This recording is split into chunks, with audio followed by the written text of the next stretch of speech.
Jagat Dewa Bathara jagat pangestu para. Nuwun sewu Yai. Namung perkawis ingkang kados mekaten menika mestinipun saking pamrayoginipun ing Raka ing Mandura. Ing Raka katimbalana sowan wonten ing madyaning kedaton tumuli pepanggihan catur netra sabab nuwun pangapunten. Perkawis ingkang mekaten menika kula wau menawi kababar wonten ing madyaning pasewakan menika mangke hanjejereng sastra wirang. Kanalindhanipun Yai Prabu Duryudana krana kami dhangetaken dening sangganing para kawula Nayaka lan Punggawa. Menika perkawis kula warga, perkawis pribadi. Mesinipun dipun rembak antawisipun Raka ing Mandura sumawana paduka Yai Prabu ing Astina. Sedaya sampun kelampah.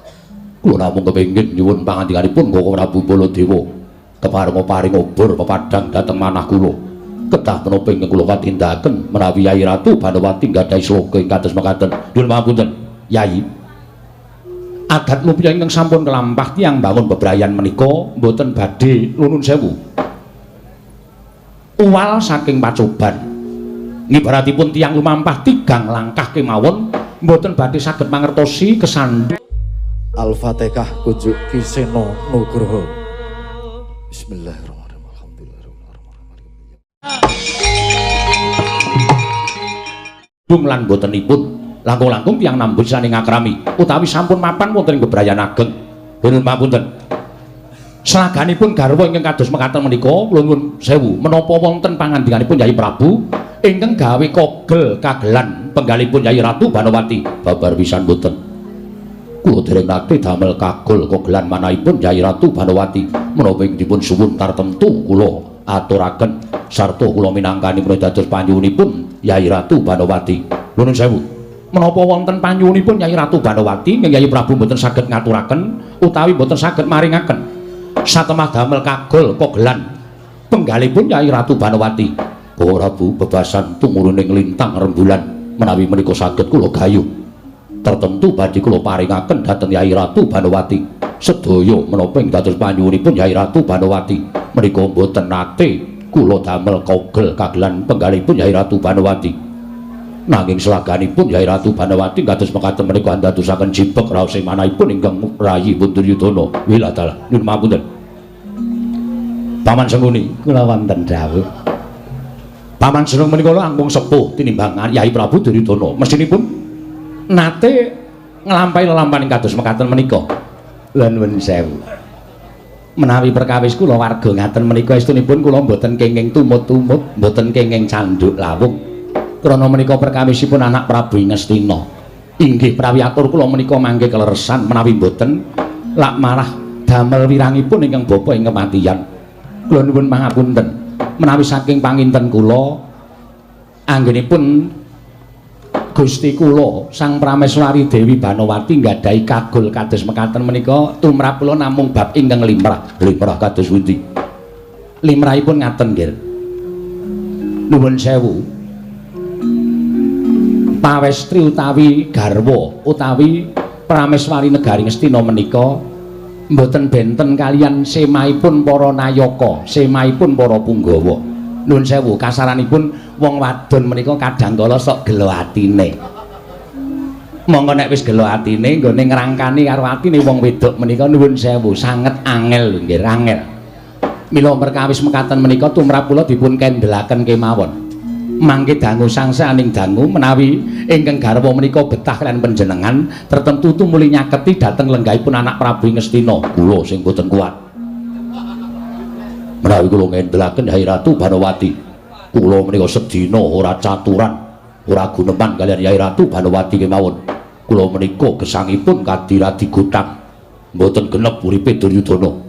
Kula menika sedina mboten digandeng dening Yai Ratu Banowati. Niku rasane urip kaya muspra tanpa guna. Laras saking tresnanipun iki. Mila mekaten. Mila ingkang saking menika kula nyuwun sabdanipun para sepuh menapa kita kula tindakaken Bawaduna. Wonten dawuh, Ken. Bawaduna gadahi pamanggih menapa? Oh, nyuwun sewu. Menawi bab perkawis menika estunipun kula mboten saged matur. Menawi paduka menika nyuwun prisa Kakang Durna mboten badhe wonten marginipun. Liripun kados pundi? Mergi kula nuwun sewu, garwanipun Kakang Durna menika benten kalian garwa-garwa para nayaka Punggawa lan titah Ngubatara. Liripun kados pundi? Nuwun sewu, Kakang Prembandurna menika mboten nggadhahi tetimbangan wujuding titah sewantah, namung satu kewan. Menika tumrap kula mboten saged dipun suwuni pemanggih. Mangke riyen Dik Patih. Arep kaya ngono niku wong do nyebutake garwa Sukalima menika widodari Mejawantah. Arep widodari kan ning keleke papat. Kok keleke papat? Lah nek kewan tak keleke rak ya papat to. Nuwun sewu nggih, sampun ngantos midhangetaken aturipun Adipati Harya Sengkuni. Menawi saking pemanggihipun ingkang Bapa ing Sukalima, garwa ingkang gadhahi sloga ingkang benten menika wonten pinten-pinten perkawis. Pinten-pinten perkawis kados pundi? Setunggal. Kados ingkang dipun ngendikaken anak Prabu Baladewa menika kogel kagelan. Manahipun krana mboten saged katurutan menapa sedyanipun. Menika ugi saged dados kogel kagelan penggalipun ingkang garwa inggih menika pun Dewi Banawati angka kalih. Menika menawi kekirangan babakan bondo donya menika nuwun sewu wong wedok menika sok mrengut terus. Menawi belanjane kurang menika tertentu wong wedok menika gampang nggone nuwun sewu nesu menika gampang. Ning nuwun sewu menika mboten badhe kelampajer panjenengan menika nalindra. Mboten kekirangan bondo donya, mboten kekirangan menapa kemawon. Tartemtu menapa panyuwunipun ingkang garwa Banawati menika dipun udanani dening anak Prabu Ngastina. Lah ingkang angka 3 inggih menika kula nuwun sewu. Kagol kogelan penggalipun ingkang garwa menika karana dereng saged pikantuk jatining pemarem. Deripun kados pundi? Kula aturi blakakaken. Menika ngaten nggih. Pikantuk jatining pemarem menika nuwun sewu. Kridaning wanita lan priya menika kula nuwun sewu. Ingkang kakung mboten saged ngladeni ingkang putri menika dasaipun dadosaken cuwa penggalipun piyai putri satemah lajeng kogel kagelan manahipun kados mekaten menika. Gosik to mbok diterangke sisan. Dicethake lereke tembunge Kakang Prembandurna kuwi apa? Nuwun sewu Dik Patih menika wonten kedaton. Kudu nganggo tata krama, kudu nganggo unggah-ungguh. Tegesipun ngaten kemawon. Kula kangelan gawe ukara menika Dik Patih. Mang cethake kemawon. Sing kakung loya ngaten kemawon. Menika dados jalaran kogel kagelan penggalipun ingkang garwa pun Dewi Banawati. Lan nuwun sewu, menika estu lho. Ingkang angka 3 menika ingkang rungsit lan rumpil, lan menika ingkang bebayani. Ingkang angka salajengipun inggih menika menawi ingkang garwa menika kapilut utawi nggadahi cukuling rasa tresna dhateng priya sanes. Boduna. Wonten dawuh. Nyai Ratu Banawati menika mboten ate medal saking negari Ngastina. Mboten ate medal saking taman negari Ngastina. Kula mboten pitados menawi sak mangke Nyai Ratu Banawati menika nggadahi raos tresna dhateng priya sanes. Lho, nuwun sewu menika namung ngatur kok, Gen. Kula namung ngatur. Terus sedaya menika kala wau saged dipun tandha lan saged dipun mangertosi. Caranipun mangertosi menawi Ratu Banawati menika nggadahi tresna kaliyan priya sanes menika tegesipun kados pundi? Setunggal mboten nate purun caket kaliyan kakungipun. Angka kalih anggenipun sare menika kula nuwun sewu. Nengga kakungipun sare rumiyin lajeng nembe sumusul sare. Menika tanda-tanda wanita ingkang badhe utawi sampun nggadahi raos tresna dhateng priya sanes. Utawi wanita kala wau wantun nyebut asmanipun priya sanes menika sedinten langkung kaping 2 kanthi pawadan werni-werni upaminipun. Munjuk atur sapa paduka anak Prabu Duryudana bilih Nayaka menika kekirangan tumunten piyambakipun menika ngaturaken kedah ngangkat Nayaka enggal ingkang disebut sebat upaminipun naminipun Suta Naya lan saksanes-sanesipun. Menika ateges wanita menika kala wau sampun nggadahi raos tresna dhateng ingkang nami ingkang disebut sebat menika kala wau. Monggo anggenipun nyebat menika wongsal wangsul.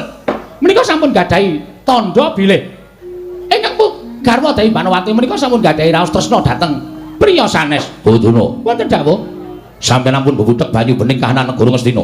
Nyai Ratu Duryudana menika nembe jibeg bebek penggalihipun.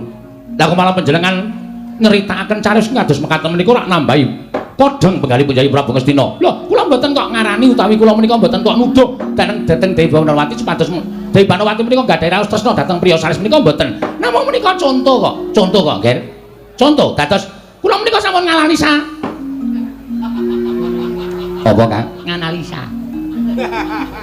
Pendhita kok omongane tekan nganalisa barang. Tegesipun sampun niti priksa, angglejah, duwe nanggelar, duwe nanggulung. Lah lampan menika pancen nyata saestu. Mila saking parayagenipun ingkang Bapa ing Sukalima dinten sak mangke, Ger. Saenipun ingkang garwa Dewi Banawati menika dipun tanting menawi nggadahi panyuwunan. Panyuwunanipun menapa? Menawi nggadahi pamultah-pamultahipun menapa? Nanging cobi dipun caketi, menawi pendak-pendak dipun caketi, ingkang garwa menika tumuli kesah utawi mboten purun dipun caketi dening anak Prabu Ngastina. Malah sajake wa anebeh saking pelenggan paduka anak Prabu Ngastina. Oh, nuwun sewu, Ger. Kula mboten kok anggih mangsa gelak wanci.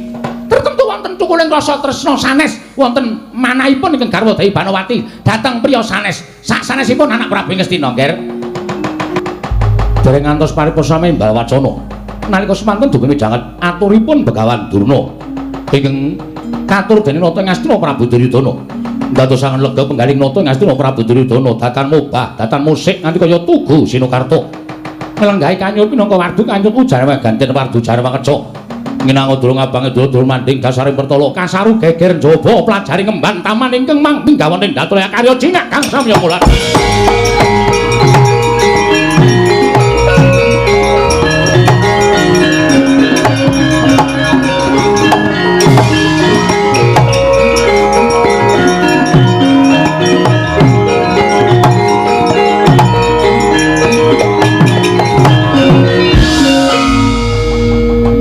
Jambat nggih wonten timbalane ngadah kok sinuwun.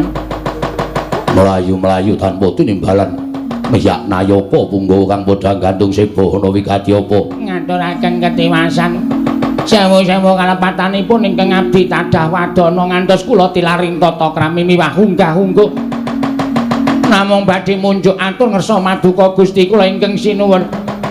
Bayar matur apa marang panjenengan ingsun? Nyuwun pangapunten sinuwun. Kula menika abdinipun ingkang garwa Dewi Banowati ingkang tansah nderekaken wonten pundi Dewi Banowati lenggah. Namung sak mangke kagiat raos sing manahipun ingkang abdi nalika semanten kula nembe kemawon badhe mlebet wonten patengganipun Dewi Banowati ingkang garwa. Nanging kados menapa to kageting raos sing manah kula sinuwun. Kula nyumurupi glibetipun piyai kakung ingkang mapan wonten patengganipun Dewi Banowati. Kowe aja ngawu kawar ngawur. Kowe matur, mung wadon matur aja kelakon dosa tak tugel gulumu. Estu kula wantun natahaken dhateng jiwa raga kula. Menapa ingkang kula sumerapi menika boten dora lan boten goroh. Sapa wong lanang kang mapan ana ing patenggan? Kula boten saged matur. Namung piyambakipun nalika semanten kula ajeng mlebet patenggan tumuli gragapan biayaan manjing wonten ing ngisor longan. Ndelik krana wedi kaliyan kula mugi antatos ing kawuningan ingkang garwa Dewi Banowati nyingetaken satunggiling priya wonten ing patenggan sinuwun jagat Dewa Bathara.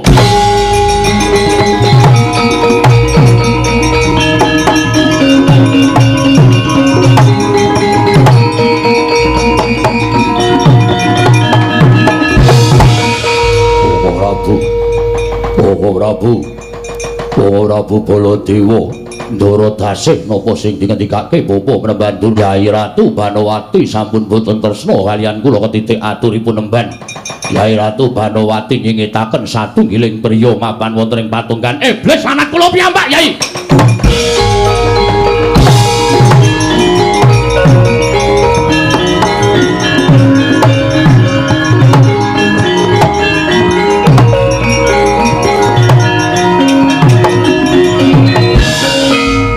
Nyuwun mangapunten nggih.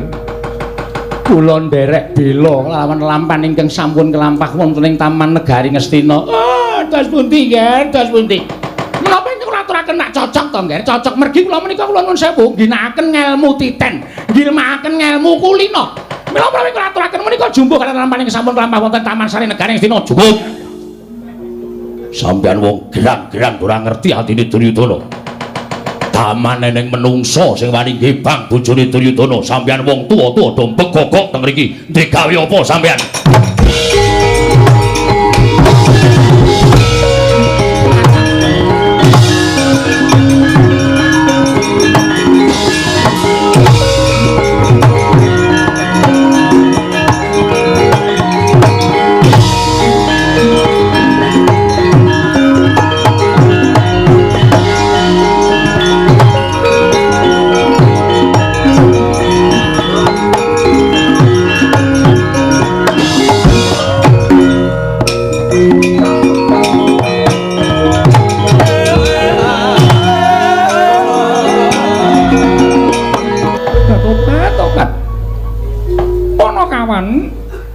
Ponokawan Bagong.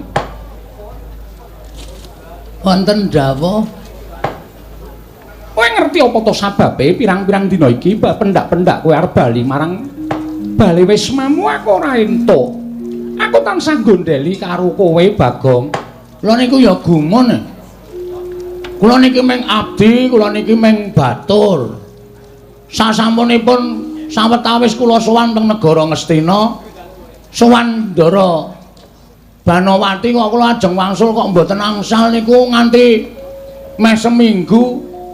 Kula tilem mriki niku jane enten apa? Tobat Bagong kowe tak kandhani ya. Nggih.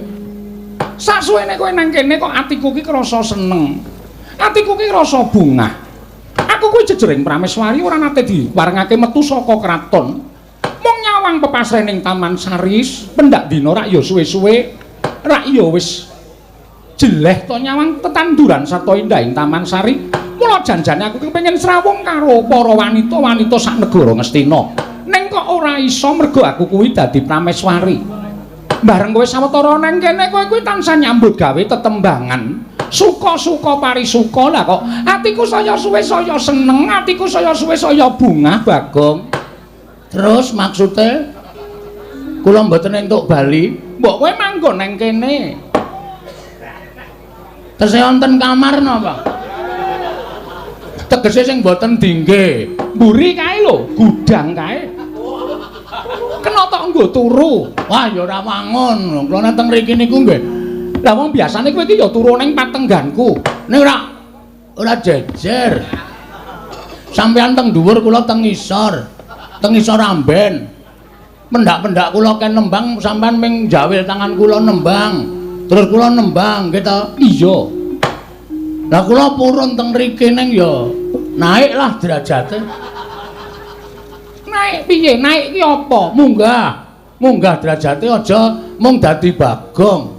Ning piye to apa ya abdi? Ya kowe tak dadekke abdi. Kok kayane kurang wangun nek. Niku dereng munggah derajate mergo kula teng Amarga nggih ming wujuding abdi. Teng mriki kok ming abdi. Mbok dunggahke derajate napa to napa? Tobat kowe iki wonge nyenengake Bagong piye? Yen ndelok praupanmu ngono ya lecek. Nanging yen disawang pancen nyenengake. Nggih, pancen kula niku wong sing gawe senenge wong ora tau gawe kuciwane atine wong. Iya pancen mengkono.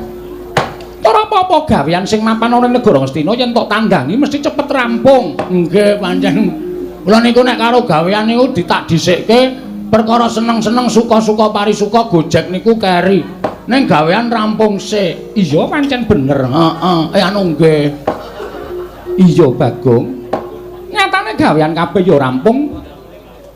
Jrambah Taman Sari ya resik, pendak-pendak esuk tok pel, sore ya tok pel. Nggih, kula niku nek ora nyambut gawe awak kula jimpe. Awak kula kesel. Terus niki kersane pripun? Kowe rasah bali. Nun, kowe rasah bali. Lah terus anak bojo kula ya wis mengko dikirimi pangan sarta dana prabaya saka kene ora usah wedi. Mengke nek kula ditakokke bojo kula ya wis sakarepmu mengko le wangsulan sakarepmu. Ngaten mawon pripun nek upami bojo kula tak pegate. Terus kula tak teng mriki. Lah nek kowe nang kene terus bojomu sapa? Ah upama lho. Meng upama nang ya. Sing jeneng wong iki ra ya sok neter ketrimane urip ing atase sak Bagong. Niku nek duwe kepinginan ra ya tak omongake ning upama lho. Upama, iya. Upama bojo kula tak pegat terus. Anu, napa kula teng mriki ya istilahe dadekke pil. Pil semono kuwi lek nguntal piye? Wah, iki ora tanggap iki. Pil niku artine priyayi daman lain. Ya. Patobat tegese piye tegese? Tegese secara terlihat utawa dingertosi piyayoken niku panjenengan tetep garwane Prabu Duryudana. Ning di sisi lain panjenengan niku izin ya. Ora sa isin kowe matura ora sa isin. Lah kula niku ya nyawang karo kahanan kula sing bentuke kaya ngene iki kok duwe kekarepan sing kaya ngono ra ya padha karo cecak nguntal cagak cebol gayu wulan putong ngitung lintang tangan kelakone cepak wurunge to. Ning ora apa-apa yen Gusti ngudaneni sapa ngerti lho. Kowe ra ya ora ngerti atiku to. Kowe ya ora ngerti rasaku. Apa to sebabe aku mengking kowe bali ning Bale Wismamu kuwi janjane apa? Kowe ra ya ora ngerti. Iki guyon apa serius iki? Niki tenan lho niki. Iya, kowe engko tak blakani ning kowe blokose. Aduh. Iki nek kelakon gleleng tenan aku. Nek ratu kupil kita. Nganu. Pripun nggih? Kok sik aja guyu sik iki. Kene iki bingung malah. Golek kata-kata secara terlihat masyarakat panjenengan garwane Prabu Duryudana. Ning napa nggih? Kula niki bojo sing didelikke lah ngono wae. Ngono, bojo sing didelikke. Anu, napa jenenge? Medenan. Tobat. Dadi yen ngono kowe iki ngarepake supaya aku gelem karo kowe napa piye? Mbok menawa upama aku gelem piye? Wah, gojek.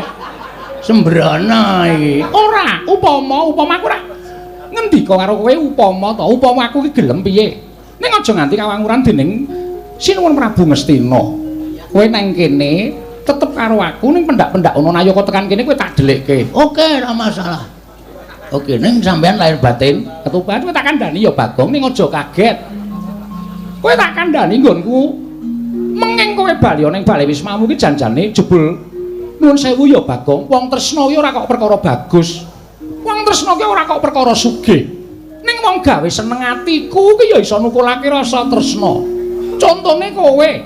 Kowe nang kene iki gawe seneng atiku, kowe gawe bungah rasaku, jebul suwe-suwe ketukulan rasa tresna karo kowe Bagong. Sik. Ngapa pet-petan aku? Kok pet-petan sebabe? Niki kula metung. Tenan apa mboten mengendika sampean kok rasane kaya ngimpi? Ora, iki tenan. Yakin? Iya, tenan. Ah, iki. Berarti mengke lesare kula pun mboten teng isor amben. Ora, jejer aku. Nan, iya. Ucul klambi entuk, entuk. Sakarepmu. Nek ngoten kula lungguh dhuwur nggih. Iya ora apa-apa lungguhan dhuwur. Petruk karo Gareng arep tak SMS. Kowe saiki nek nyebut aku Ndara, Truk. Petruk mbalas SMS Ndara dengkulmu atus iki. Ngayal aku wis dadi piyayi luhur ning negara Ngastina. Ning apike kowe iku ya aja nganggo sandangan kaya ngono, Bagong. Kowe iki trainingmu kuwi lho. Aku tak takon pirang dina kowe ora ganti? Nggih pun suwe. Kowe iki ora krasa apa piye? Training nggon bokong nganti tipis. Nganti ketok jeroane kaya ngono. Ming urung kula suwek niki. Kalang ya bendina sok nggo nglesot. Rene melu aku. Nggih. Rene tak dandani ngangge sandangane anakku Lesmana Mandrakumara. Napa sirahe cukup? Sirahmu longono. Dongotina iya. Sirah kok kon ngelongi ora. Mengko dicukup-cukupke. Kene. Wah, iki arep gleleng aku. Kene. Iki patenggan. Papan dienggo nyimpen sandangane Lesmana. Oh, nggih. Sampeyan teng jaba. Aku nang jaba wae. Mbok melu mlebu. Emoh. Ya lawange dibuka kula tak salin. Ora ditutup. Kon njur lucu-lucu sak penake dhewe ora. Wis, nah gene wangun. Kene. Tobat yo. Bareng disandangi ora mantra-mantra abdi. Halong kirek.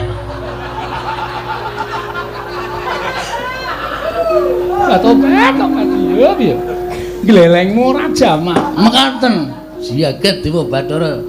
Ya jagat Prangestu Ngara.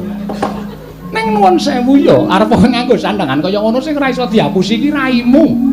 Raimu ki ora iso dipermak. Mbok disetrika. Men kita bagus. Kowe ya nyebut aku ya Diajeng. Wah. Ki, gleleng tenan. Garwaning pun Kakang Diamon Diajeng. Kok Diamon? Lali garwaning pun Kakang Diancuk Diajeng. Ana ya cangkem elek ki kulino. Diajeng Banowati. Kula wonten pangandika ing Adawa. Pangeran. Waduh kok kaya kejuwuren nek pangeran mbok liyane Kang Mas. Ah, Kang Mas ngono wis cukup. Wis tok antepi tenan. Nggih, tak antepi tenan. Wis tak antepi tenan. Ning kowe aja enak-enak kapi enak. Kapi mendo. Kapi enak. Tegese mergo nggonmu wani kaya ngene iki. Kowe mesti bakal totoh nyawa Bagong. Sebabe iki mesti ora ketang ana siji loro abdi ingkang padha ngerti lawan kahananmu tumuli mengko bakal matur marang saning Sinuwun Prabu Ngastina.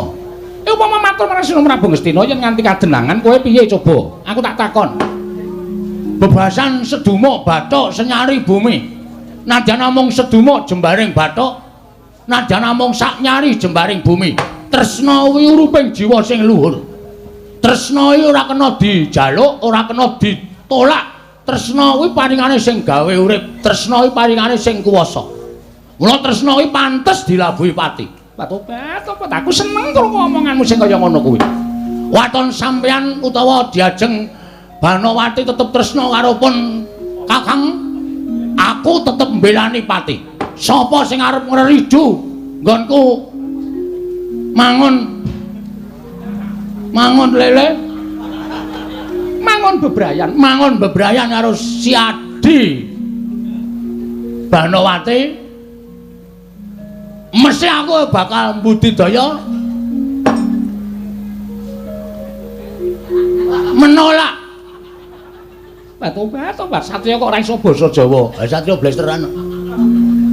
Satya saka Betawi. Sapa wae sing arep ngganggu gawe karo Diajeng Banowati. Iya, tobat. Ngaturake panuwun ya Raden, dene sampeyan wis bisa njaga katresnan iki. Heeh. Ngopo kok keder suarane? Aku dicekeli ngene iki sing modot malah wudelku. Bodong. Bodong. Nek ngaten monggo mancing wonten ing telenging Taman Sari. Ayo tak derekake. Ngono-ngono nganu ya dulang-dulangan. Inggih. Ning sampun kula mboten mong dulang sampean nuwun sewu Ngastina wis kentekan sendok sak lusin. Angger didulang katut sak sendoke, Arang cangkeme amba e. Sone nek dulang aku nganggo sekop. Dadi men sigar cangkeme. Mboten ngaten lho senengane. Ning panjenenganipun ngendikanipun gawe seneng, gawe bombong. Aku tak dhisik. Ya. Mengko nusul. Tobat. Tenan mlaku kowe. Beda karo bojoku kowe. Bojoku ki mlaku kok nglesot ya. Kae mlaku kok iso apik banget. Monggo anggere sikile tengen napak. Kenene ngiwa. Sikile kiwa napak. Kenene nengen iso dung. Wah, Yai Ratu. Aja nganti selak karo batinmu. Ingsun kang bakal nyelirani apa ya jenenge? Blasteri karo panjenengan Nyai Ratu. Wah, lho mlebu patenggan tenan Diajeng Banowati. Pun Kakang sumusul marang sira Diajeng. Monggo asline sandale gareng kaya asline. Oh, niki kok saya nyubriyani didodok mawon. Nuwun sewu Gusti Ayu Banowati kula ing ngabdi kepatihan ing Plasa Jenar ingkang badhe mlebet wonten ing taman. Kula aturi mbuka korining taman Gusti Ayu. Tobat. Monggo Penemban Durna. Pate sengkune kula aturi mlebet wonten ing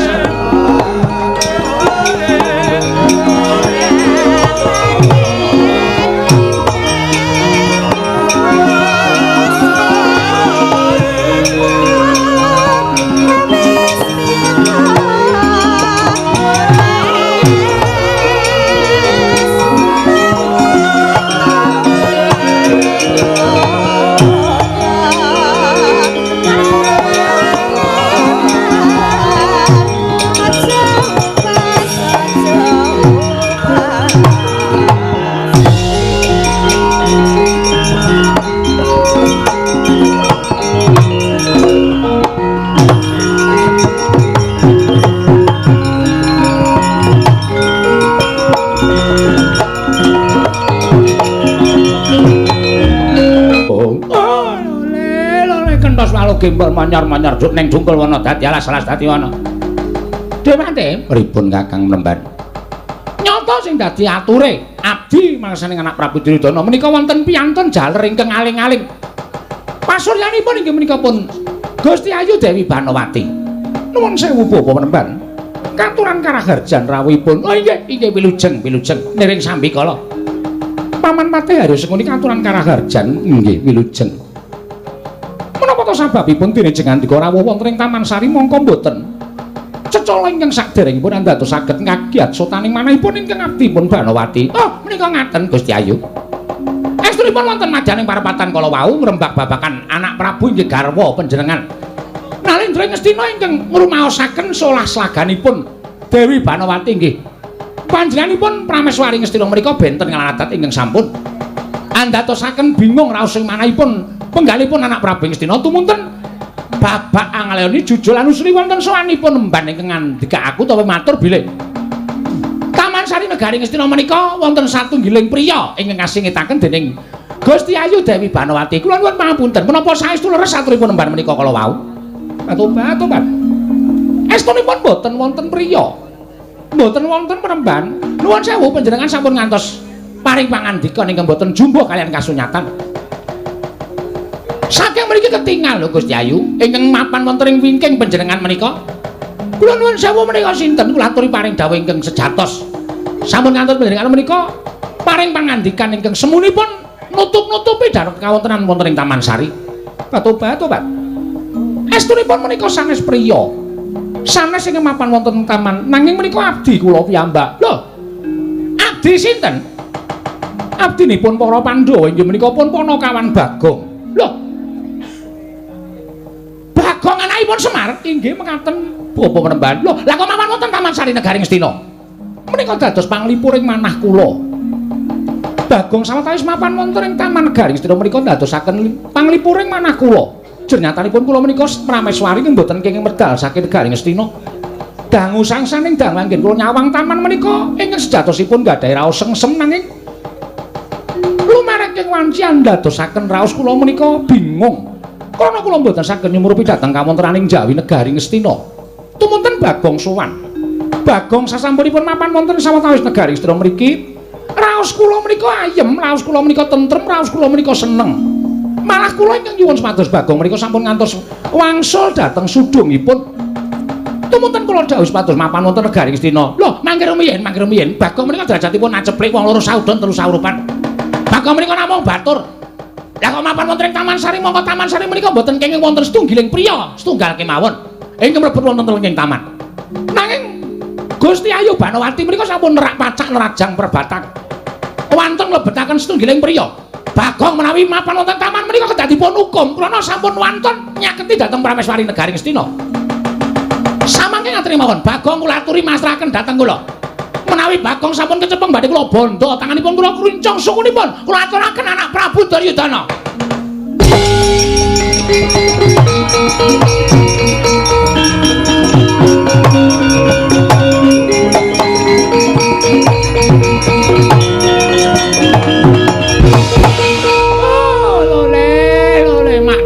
Aku tak kira nek Setyaki.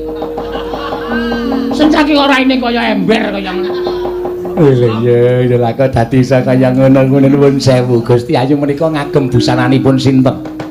Panci Bagong kula maringi busananipun inggih menika anak kula pun Lesmana Mandra Kumara. Wah, lah saya kemewat. Saya ngias karo wong Ngastina. Ing atase derajate ngaceplik kula saudon terus saurupan. Lah kok wani ngagem busananing putra Nata Ngastina. Bagong. Penemban Durna. Iya, dasar para nyata. Aku Begawan Durna. Tepungke satriya Bajahita.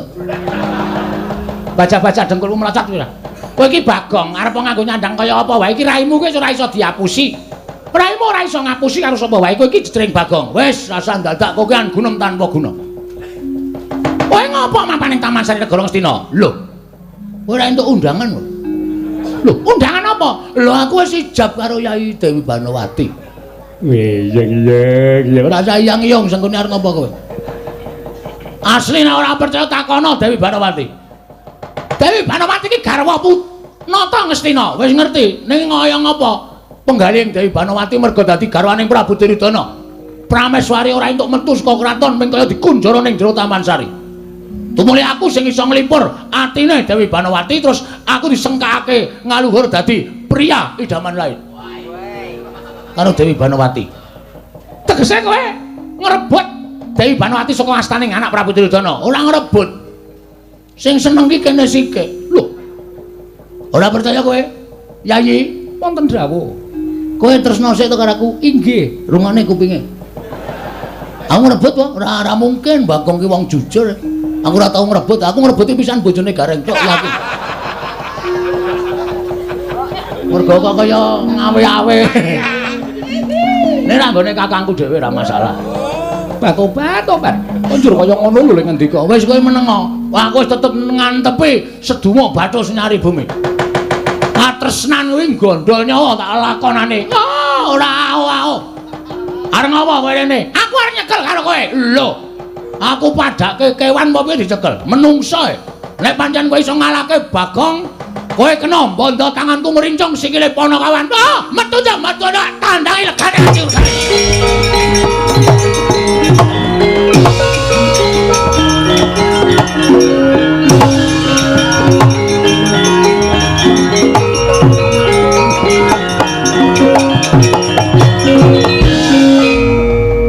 Sayang, Wonten dawuh. aku pamit perang ya, Dik. Inggih. Dongakno wae. Pokoke kaya aja kendhan gone ndedonga ngersane Gusti muga-muga Aak menang. Inggih. Engko nang nganti Aak menang pokoke kowe tak goleke. Tobat kan ngendikane kok sak penake dhewe. Wis aku mangkat ya. Inggih, ngestaken dawuh. Cium tangan. Inggih. Oh iya. Inggih. Kula aturi tindak monggo. Sembah kula ngendherekaken. Sun. Menapa? Ngono. Tobat ora kena. Sesuk mengko nek wis menang perang tak paringi. Nan, Inggih, estu. sithik wae. Mboten kenging. Sithik-sithik ora keserot raiku iso. Cangkeme gedene ra jamak-jamak. Ngambung kok kaya ngokop. Pucukane tok wae. Mboten kenging. Njaluk pamit, Yayi. Garwa aku sing paling ayu kok. Tak antepi katresnaku karo kowe.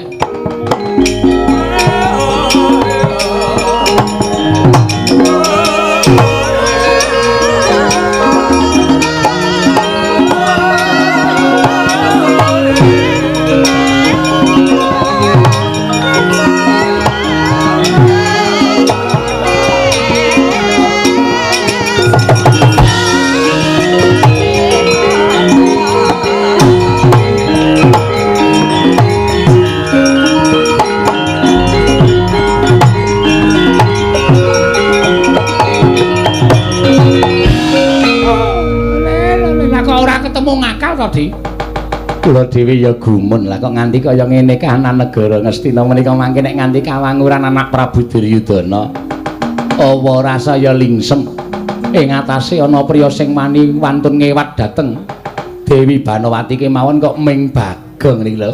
Pancen wong ora nganggo akal. Wong ora nganggo nalar. Nakale wis kebangetan Bagong ki wani bedang lawan putri Ngastina. Dewate. Pripun? Kurawa diketapke. Bagong dicekel. Luwe-luwe pancen Bagong ora gelem dicekel sarana alus dikasari. Nek dikasari ora kena, pateni babar pisan. Tak kira ora bakal ana apa-apane untuk Bagong dipateni. Yen upama Pandhawa mengko ora trima diblabari lelakoning Bagong, Pandhawa mesti iso nampa kahanan iki. Oh nggih, ngestaken dawuh Kurawa kula ketape Kakang Mremban.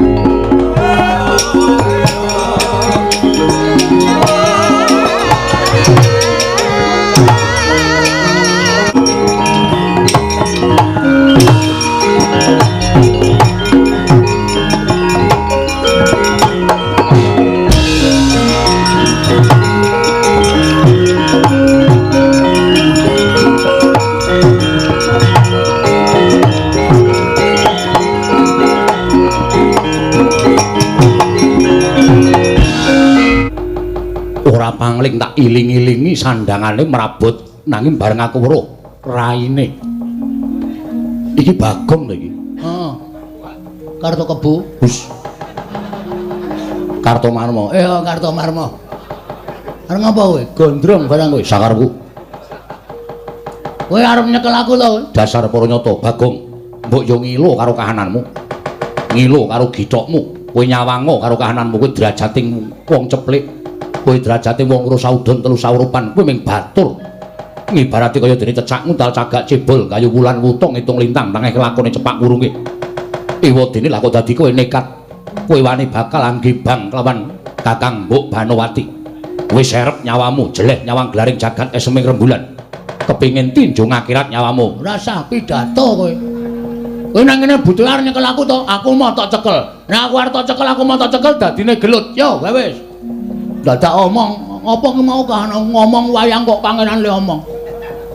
Cebol gawe wulan wutung ngono. Wis kok kowe ana tengen kene iki wani araku, aku wani des rampung. Cimas kowe sumbar kemewat kaya ngregem jimat kaya ndemek mercon lan tapi itu. Nek kalah percuma nek ngomong oke-oke kaya ngono kuwi. Pecah siramu. Blotot wetengmu kowe. Lho. Kok ngawur? Sakarepku sak kecekele. Luput peteng sak kecekele lho iki tak blotot. Mati dening aku. Ayo pangga tak ayoni Karto kuat. Kartomarma. Kartomarma.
Isin kula.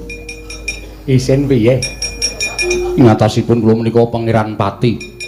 Kadang nata ming diajar kali Bagong. Monggo nyandang cara satriya. Raine elek ning digdaya. Perange kok ya iso trampil. Bagong ki panakawane Janaka. Mula nek perang trampil ki mesti tiru Janaka. Kula menika gumun. Kula menika latihan saben dina kok ora iso ngalahke Bagong. Lah kowe latihan-latihan keroncong. Wong perang kok malah latihan keroncong. Amuk Suramarata Jawata imbang yen padha-padha. Ayo. Iki Angling Darma. Saya edan. Ayo sengkune kon maju ne. Aja Kurawa sing cilik-cilik, sing gedhe sisan. Aku rugi nek musuh Kartomarma, Karto Denda, Kartipeya. Karto nyaur, Pak. Mbangane kedendra. Ayo kene kerubutan legane atiku ora bakal tinggal loncat.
Mundur. Bagong ngamuk, Bagong. Wah, Bagong ngamuk, mundur. Mundur. Lho, kae piye to kae iki? Wah, aku tak dadi rombongan kono ya. Wah, ngedan. Kandhane do geger kok melu ngrombong kono. Wong bar ngajar wong kok njur ngrombong sing diajar. Piye? Gleleng ta aku? Ayo aja ming Kartomarma karo sing cilik-cilikan. Sapa sing gedhe dhewe jenenge? Dursasana. Nah, Dursasana kan tekan kene. Rak remuke raine. Edek. Sumbarmu kok kaya ya tak tunggu. Aku nek kesuwen leren males lho ni. Kudu cekek-cekek lho. Aku nek leren kono wis wegah perang. Oh, tenan aku wis meng tengok-tengok ora udut. Nek dadan angel. Dijak meneh wis mau. Caedan. Sapa sing arep maju? Watak. Citraksi. Ki, Man. Kene, rene. Kok Kurawa. Bubar sar-saran tetetan kok iso dikukup. Niku jejanjane enten apa? Nyekel maling Ngastina. Lho, maling. Heeh. Sing dimaling Mbak Yumu. Wedan. Sapa, Man? Gusti Ayu Banowati Prameswari Ngastina. Wah, jeleh urip. Jeleh nyawang gelaring jagat semih rembulan. Wamani nyolong kakak tua. Kakang Mbok Ayu Banowati. Cekelen kowe iso nyekel gedhe ganjarane. Kukulati banget. Jare dewan.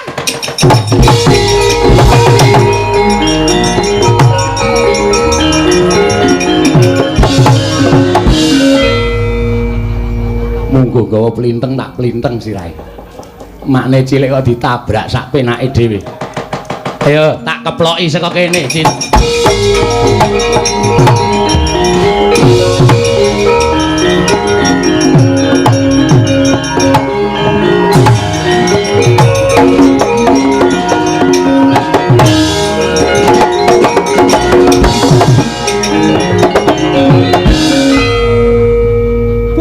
Bajigor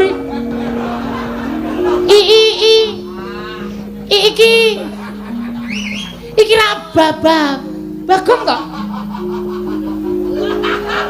pancen keparane ta iki ra Citra Menggala Citraksi ayo war nyekel aku nenek ngerti kowe malinge aku ora melu-melu soale aku nek karo kowe iki mbok modar nek wani.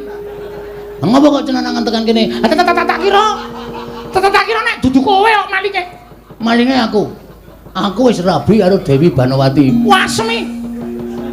Mosok asli ra ngapusi. Kok kowe rabi karo Kakang Mbok Ayu Bajindul anu Banowati. Heeh.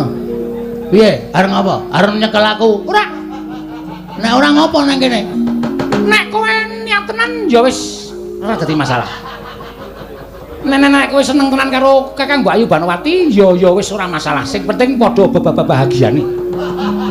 Kakang Mbok Ayu Banowati ya bahagia, kowe ya bahagia. Tak dongake sakinah mawaddah warahmah. Muga-muga tekan kaken nini lara mata. Ninen. Ana, nek pancen kowe setuju karo aku, kowe aja nyekel karo aku. Pepenake aku tak bali wae, Bagong.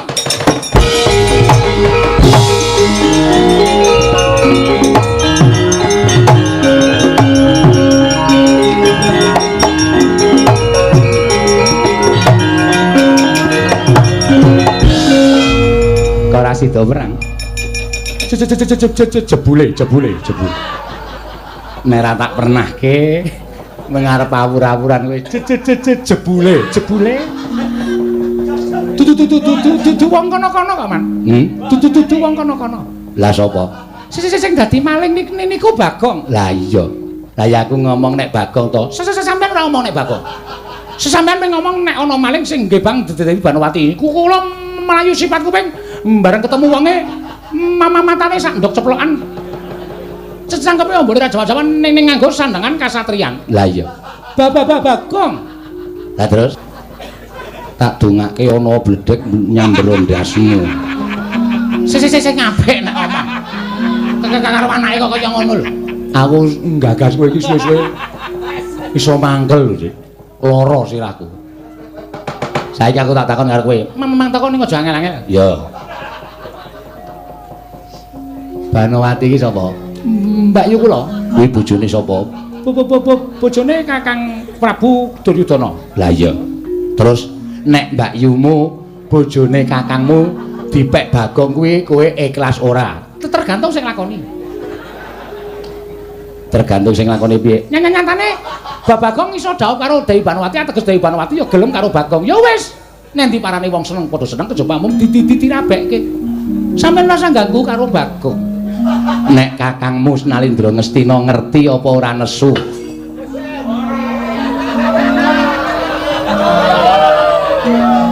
Sapa Cit? Tuturmu gati nyampar gelas.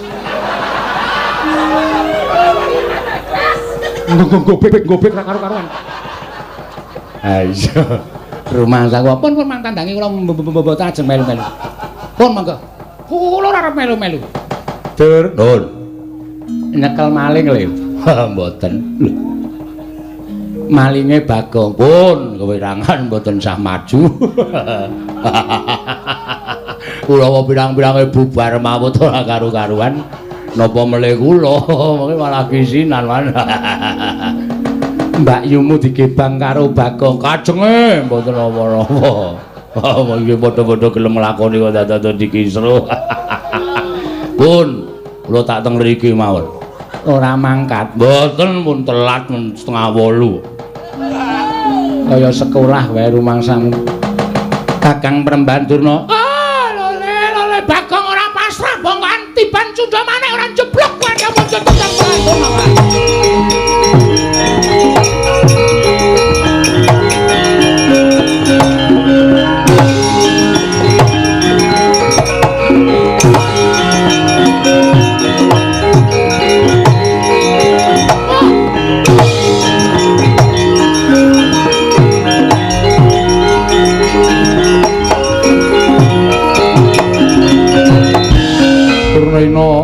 Panalingan rumajaring ratri minenggak jangganira kapisanan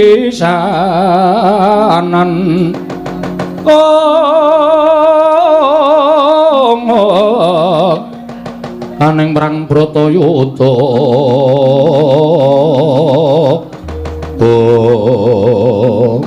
anjen manuk maning jajaran sukirtaning bawana menungsa ora ngira karo kahananmu ki mung kowe kok Bagong. Kowe dielekke ora kena cetha pakartimu kuwi luput, pakartimu kuwi kleru. Lah kok dadi kowe nungsang puyang gudel bingung. Ora gagas karo kelakuanmu ing kaya mengkono mau memirang sarta jejereng sasra wirang. Kowe ora pasuryaning nata Ngastina ing ora bakal ilang selawase urip. Kowe wani ngebang kelawan putri Ngastina. Kowe ngapa nggawa drai? Lho. Drai jengkulmu mlocot kowe ora? Iki pusaka Kyai Cundha Manik. Sirmu arep nggo ngapa? Tak nggo mateni karo kowe. Nyo, aku wis wani tumindak kaya ngene iki wis wani mati penemban. Aku wis wani mati. Tur saiki aku tak takon karo sampean. Sampean nggawa Cundha Manik iki apa wis mesti iso mateni Bagong? Ha. Mesti iso. Urung karuan. Bagong ki wit urip ki urip wis tak pasrahke karo sing gawe urip. Mergo kula ngerti urip ki tanpa pawitan. Wong dagang tuna andum bathi. Yen bathi-bathine sapa sing didum, yen tuna sing dibakul apa. Wong urip ki ora njaluk, ora utang, ora ngemis. Ming saderma diparingi karo sing gawe urip, ya urip ngono tok wae. Kala mangsa dijaluk karo sing gawe urip, pasrah, digedhongono, dikuncenono. Wong urip arep menyang endi parane. Tur upama Bagong ki kalah karo Cundha Manik dipateni nganggo Cundha Manik, ora masalah. Ora masalah. Wong urip ki mung kari antri modare kok dadak digawe angel. Mung kari antri sampeyan nomor pira, kula nomor pira, dhisik kowe apa dhisik aku, mung ngono tok wae. Ora usah dadak aneh-aneh. Terus saiki kula tak takon, apa mesti Cundha Manik kuwi pusaka ampuh terus iso nggo mateni karo wong? Apa mesti? Urung karuan no. Lho. Sorry nek aku ora basa karo kowe. Nang kene iki ning peperangan, ora ana wong tuwa, ora ana wong enom, manane mung wani karo wani. Dadi aku ora perlu nyebut kowe iki penemban, ora apa-apa aku nyebut kowe no utawa dur ora masalah. Saiki ngene ya. Kowe ngerti ora? Pusaka ampuh ki ora kok saka sing duwe, ning saka sing gawe urip. Apa-apa sing ampuh ki mung saka sing gawe urip, mergo diparingi daya karo sing gawe urip. Ning nek sing gawe urip ora maringi daya karo pusaka kuwi, ora ana apa-apane. Kowe tau ngerti critane Nabi Musa lho?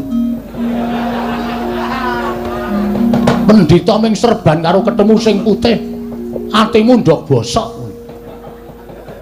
Nabi Musa duwe tongkat, tongkate ming kayu, ning mergo entuk firmaning sing gawe urip. Musa tongkat kuwi sabetno ning Laut Merah. Mergo entuk firmane sing gawe urip, tongkat sing maune kayu dadi digdaya, sabetke laut iso mbelah. Ning nek ora entuk firmaning sing gawe urip, tongkat mau ya ming kayu ora ana dayane apa-apa. Ora beda karo pusakamu kuwi, tok gonggongke, tok ndel-ndelke, ning nek sing gawe jagat Cundha Manik ora ana kekuatane mungsuh Bagong. Nyo, timbakno. Ora ana kekuatane, Dur. Modar kowe mungsuh iki. Arep nang Ngastina kowe dadi guru, arep nang Ngastina kowe dadi pendhita, nek mungsuh kowe kentekan akal. Nyo, timbakno. Nek nganti tiba ning dadane Bagong, aku ora mati ming metu gedhe mergo tatu, aku isih iso glawat, tak tuthuk iraimu nganti moncrot-moncrot. Ayo muni ya. Ora plendas-plendus ngono kuwi. Ayo. Nyoba wae piye? Jajal wae piye? Kowe arep nandingi kridane Bagong. Aku nek wis matek aji, epek-epekku ki aji. Brojo mesti PSIM. Tipanalmu jeblok kowe. Ayo coba wae piye?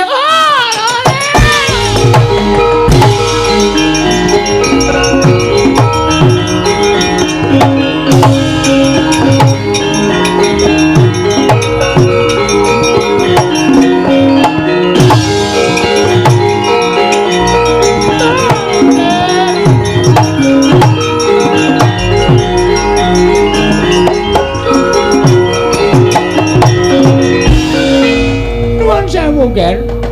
Kula ingkang sowan ger, mapunten Bawan Banduna. Inggih. Kabaripun pripun? Aturimban ing Taman Sari Negara Ngastina menika wonten Duratmaka. Wujuding priya ingkang mantun nggih Banglawan Yayi Ratu Banowati. Napa kabar niku kala wau bener napa namung kandheng napa kabaran? Oh, estu nggih. Estu. Wonten priya ingkang mantun nggih Banglawan Yayi Banowati. Lho, nyata? Inggih, nyata saestu. Sapa menungsan sing wani-wani nggih Yayi Ratu Banowati?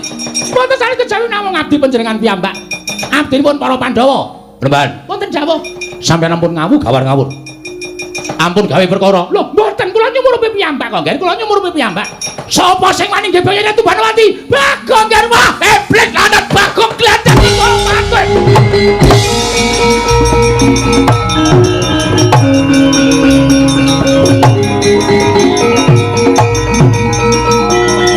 Udus.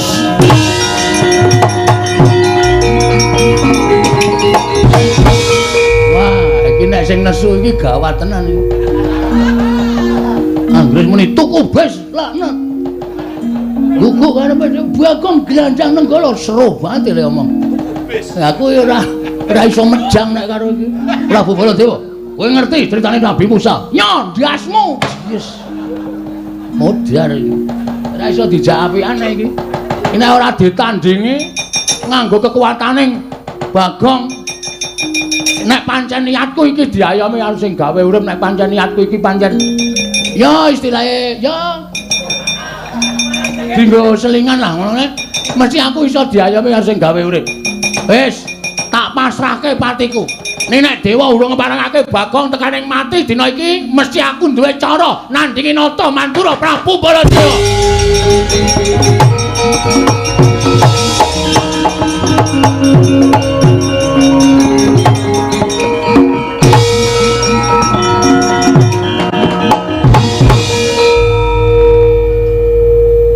Kok do cuwil ya?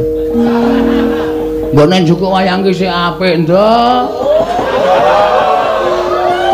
Sing anyar-anyare akeh kok. Tuwa-tuwa kaya ngene kon metu. Iki cuwil.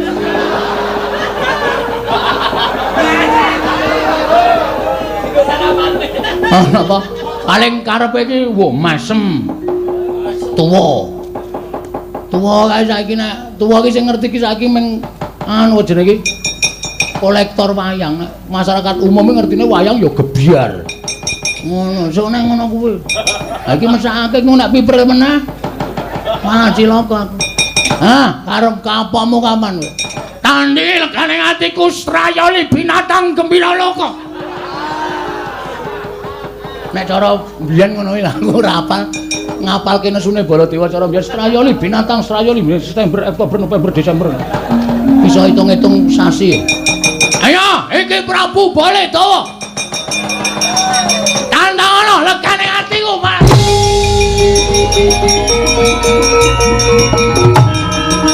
Wah.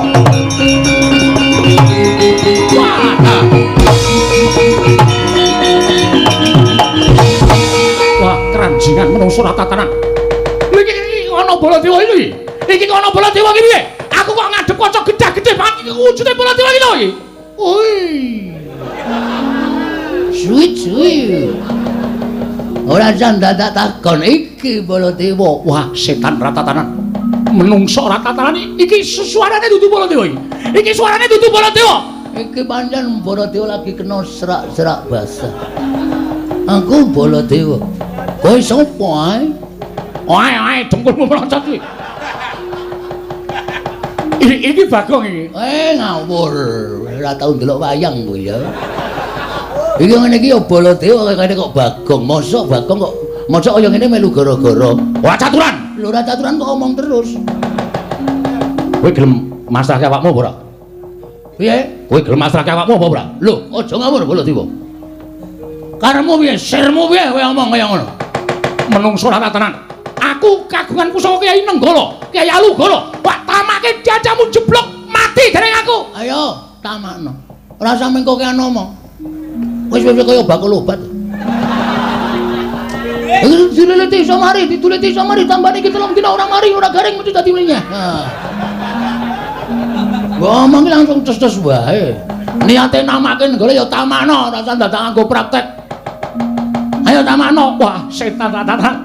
Gawe wirang nata mantra Prabu Baladewa. Kowe gawe isine nata mantra Prabu Baladewa. Grethe Nenggala jeblok ketemu. Mati dah, muter dening aku barang kowe.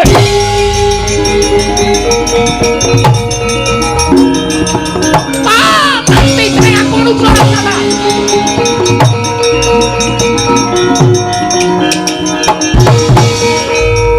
Tenanan iku aji kira. Lagi ketap-ketip bres. Apa no masamu aku ora duwe kekuatan? Entenono.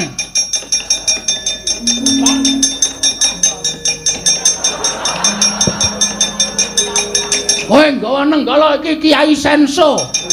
Nenggala karo Senso menang endi? Lakane ati kaya. Wah!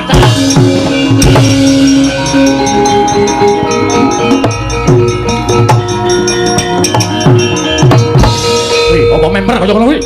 Apa wangon kaya ngono kuwi? Kok iki nggawa apa? iki paringane Bathara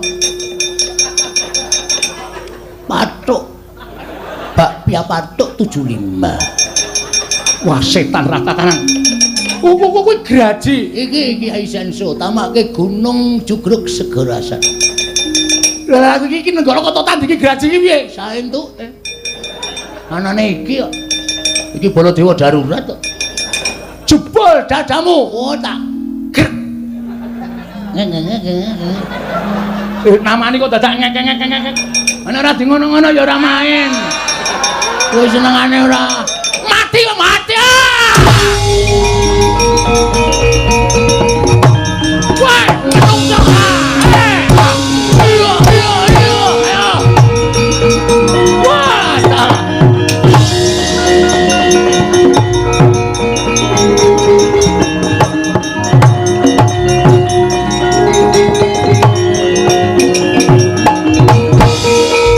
Prabu kados pundi? Yayi. Sewu-sewu kalapatanipun ingkang Raka Tadawadana. Nyata menawa dipun aturaken dhateng emban menika kala wau kepara res lan boten atur dura. Telanging naman sari wonten menungso ingkang wonten anggebang dhateng garwapun Yayi Ratu Banawati. Menungso ratatanan. Kula piyambak iki badhe nugel jangganipun menungso menika kala wau. Mangke piye?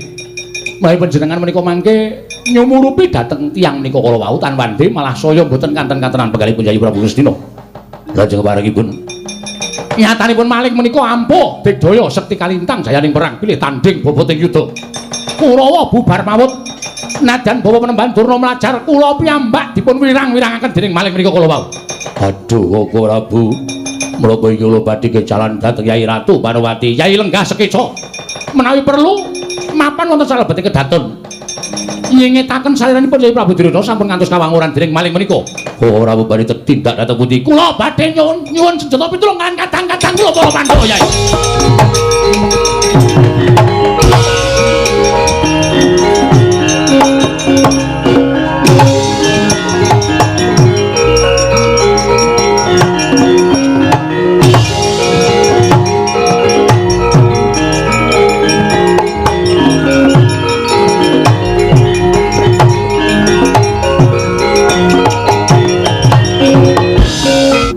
Bubar maut lakuning perjurit rantak-rantak kaya sela blekiti. Sela ning watu blekiti ratu ning semut kaya ratu ning semut kemblekan watu. Ndalidir lunga saka kahanan negara Ngastina. Yayi Banawati pun kakang saya petekono diajeng garwaning pun kakang.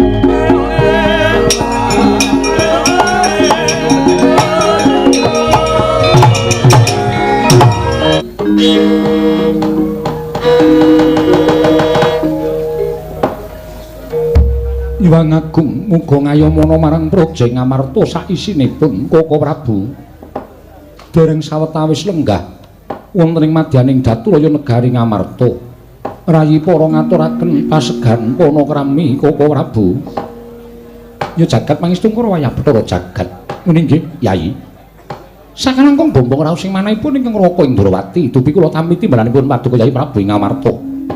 Sampun kula tampi asung paseganipun Yayi Prabu, kepareng kula ngaturaken salam taklimipun ingkang Raka Kunjuk. Kula pun dinggo jimat paripih dayanana ing kasantosan. Kepareng pinarak ingkang langkung sekeca wonten ing madyaning Daturaya negari Ngamarta. Kawula nok nggih. Sampun boten kirang prayogi pisowanipun ingkang Raka Indrawati. Tresna kakangku. Aku ngaturake basaku katura. Yayi Werkudara ndak tampa. Ora liwat pangestunipun Kakang Tampanana. Ndak gegem dadekake jimat Koko Prabu. Nadyan ingkang rayipun Arjuna ngaturaken sembah pangabekti kula kunjuk Koko Prabu. Yayi ya tak tampa. Ora liwat pangestunipun Kakang Tampanana panengah Kula pundi nggo jimat paripih dayanana ing kasantosan. Koko Prabu sembah bekti kula kunjuk Koko Prabu. Sembah bekti kula kunjuk. Ya kembar tak tampa. Sihat diatur bekti kelawan pun Kakang ora liwat pangestunipun Kakang Tampanana. Kula pun dinggo jimat paripih dayanana ing kasantosan. Niki kula dinggo jimat paripih dayanana ing kasantosan Koko Prabu. Saestu damel kejot raos sing manahipun ingkang Raka Indrawata. Dene Paduka Yayi mboyongi dhateng sowanipun ingkang Raka Indrawati. Sasampunipun ingkang Raka kepareng sowan wonten negari Ngamarta. Kemareng ingkang Raka cumadong dawuh pangendhanipun Yayi Punta. Wonten paridamel menapa Yayi? Dene jengan dika Yayi mboyongi dhateng sowanipun ingkang Raka ing Dwaraka. Koko Prabu ngemuti bilih paduka menika dados pujangganing para Pandhawa. Saha kathah ingkang sami nyebat bilih paduka menika dados swing para kadang Pandhawa. Mila menawi wonten abang biruning lampahan negari Ngamarta menika boten ateges dados tanggel jawabipun Pandhawa nanging ugi dados tanggel jawabipun paduka Kanjeng Koko Prabu. Ngemuti sawetawis wekdal kula aturi mriksani dhateng kawontranipun Praja Ngamarta Koko Prabu ingkang sayekti beneh kanan ingkang sampun kelampah. Kathah para kawula ingkang sakmangke ketingalipun radi kirang pitados kalian kalendhanipun ingkang rayi Ngamarta. Satemah kathah keklempakaning para kawula ingkang sami ngraosi dhateng ingkang rayi Ngamarta. Sinengguh kula menika satunggiling pengayom ingkang boten saged amayungi sarta amangku dhateng sangya para kawula dasih. Koko Prabu lelampahan ingkang kados mekaten menika dangu sangsaning dangu badhe adamel doyong kawontenaning Praja Ngamarta. Langkung-langkung menawi boten dipun sirep satemah sakmangke bebasanipun Ngamarta namung kantun sak siliring bawang sak umuring jagung sak uruping damar tartemtu badhe remuk bubuk dados rempon. Mila kula aturi paring dawuh ingkang tetela babagan negari menika menapa ing kedah kula tindakaken Yayi. Ujaring para sepuh wonten inggih menika piwulang luhur ingkang kinarya gegebenganing para nalindra inggih winastan Hastabrata. Menika piwucalipun Sang Marteng Jagat Prabu Rama Wijaya. Duk nalika amejang dhateng rayinipun inggih menika pun Raden Barata nalika dinawan sepados lenggah dampar keprabaning Ngayodya. Namung semantena petanganipun Hastabrata menika kala wau kula kinten Yayi sampun andungkap kejawi saking menika. Wonten piwucal sanes ingkang sakmangke kinarya gegaran anggen paduka ngasta bawat pemerintahan negari Ngamarta kejawi ginakaken dana siasat ingkang tegesipun sama beda dana denda. Liripun boten kedah ambau dhateng kapinipun. Kedah adil sak traju, sak tundha, sak bilik-bilik dhateng para kawulanipun. Koko Prabu menapa ing sampun paduka dawuhaken menika sampun kula lampahi. Ingkang mekaten tumunten sakmangke kula badhe atur waluyan boten ketang sekedhik. Petanganipun namung babagan sepele nanging tumrap kula menika kinarya gegaran anggen paduka badhe amangku sagung para kawula dasih negari Ngamarta. Mboten sanes kejawi namung wonten pinten-pinten piwucal ingkang nyebataken inggih menika watake Nalindra menika kedah nglenggahi watak titi, tata, titis, tutus, tatas, tetes lan tetes. Tata, titi, tutus, tatas, tetes lan tetes menika werdinipun kados pundi? Tata menika Nalindra kedah saged mranata negari. Wong ngene titis sak dawuh pangandikaning Nalindra menika kedah titis. Tegesipun kedah adil para marta menawi wonten perkawis sedaya kedah dipun tampi sarta dipun glejah perkawisipun kados pundi satemah anggenipun dawuhaken pangandikan menika kala wau mboten namung nuruti dhateng satunggiling para wadul ingkang satemah kirang titis anggen paduka paring pangandikan inggih salajengipun tatas menika kedah saged ngrampungi perkawising negari tuwin perkawising kawula kanthi tatas tuwin kanthi adil. Wondene tutus menika tali menika dadosipun kedah saged naleni dhateng para kawula dasih. Wondene tetes sak dawuh pangandikanipun kedah anemai. Tetes menika dana. Tegesipun para nalindra menika kedah dedana. Mboten ngomongaken para kawula ingkang mapan wonten ing kutha Goro nadyan mapan wonten ing Karang Pradesan Parden kedah dipun paringi dana sak murwat kaliyan menapa ing sampun paduka paringaken. Kula kinten menawi menapa ing kula aturaken menika saged dipun lampahi dening paduka Yayi Prabu Ngamarta. Yayi, kula aturi mestakaken bilih Ngamarta badhe wangsul ayom ayem tentrem nirbaya nirwikara. Mboten manggal setunggal menapa. Para kawula tetunggalan manunggal tunggal cipta rasa karsa lan karyanipun Yayi. Rekat lampahing rata tanpa antara prapteng sukuning arga ramkang tuminga.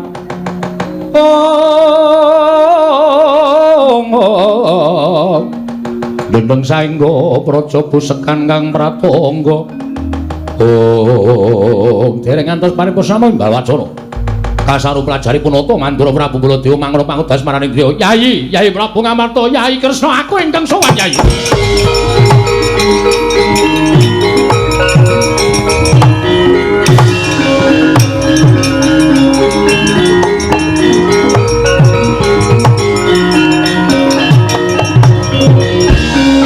Koko Prabu damel kaget manahipun ingkang rayi Ngamarta rawuh paduka. Sajak kesesa mengko paridamel menapa? Koko Prabu wonten menapa? Boleh kakangku eneng apa? Rawuh ana ing Praja Ngamarta sajayana wigati. Yai, mugi andatosna ing ngawuningan. Dinten samangke kula sampun prapta wonten negari Ngamarta ing wigatos kula badhe ngaturaken lelampahan ingkang dumados wonten negari Ngastina. Koko Prabu Ngastina wonten menapa? Kresna, iya kula wonten dawuh Werkudara. Nggih. Janaka luwih-luwih. Iya wonten maring adhawu. Jebul tinemune nadyan kabeh mau dadi abdining para Pandhawa nanging jebul ora padha nulat kalawan Pandhawane. Abdi Pandhawa ingkang ora padha nulat karang lakuning para Pandhawa ketitik ana sawijining abdi Ngamarta ingkang nerak kalawan pernatan gawe wiranging para Pandhawa. Wah, Wiyaja Waton ngawu gawar ngawur nggonmu paring pangandikan. Sapa abdi Ngamarta ingkang nerak marang pernatan sarta gawe wiranging para Pandhawa? Rungokno panjenenganipun Kakang. Bagong mlebu Taman Sari negara Ngastina nggih Bang Yayi Ratu Banawati. Apa kaya ngono kuwi ora gawe wiranging para Pandhawa Werkudara?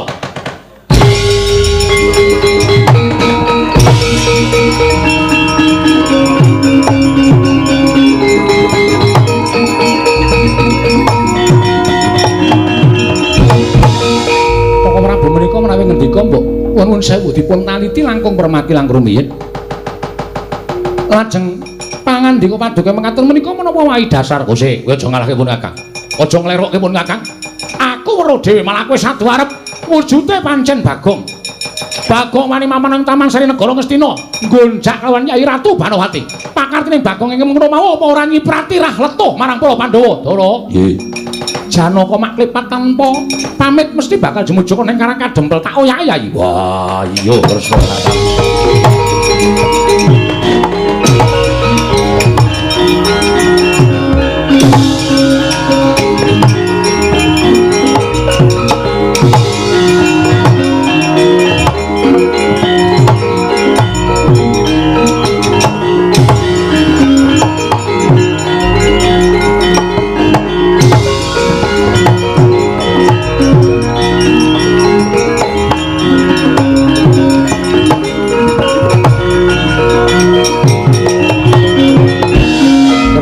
Arjuna wonten maring adhawu. Aku Ramaido.